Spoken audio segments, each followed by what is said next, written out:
পচা গরমে আর ভালো লাগছে না, এত জলজিরাটা দিয়ে দেবো। পরিমাণ মতো করছি বন্ধুরা, দেখতে থাকুন। আম পোড়া শরবত আপনারা করে খাবেন আর কমেন্ট করে জানাবেন কেমন। একটু সামান্য জল দিয়েছি, চেখে দেখি কেমন হয়েছে। বন্ধুরা বাড়িতে বানিয়ে খাবেন আর কমেন্ট করে জানাবেন। আর যদি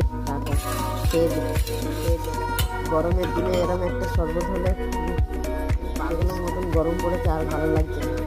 এই শরবতটা হলে একদম জমে যাবে।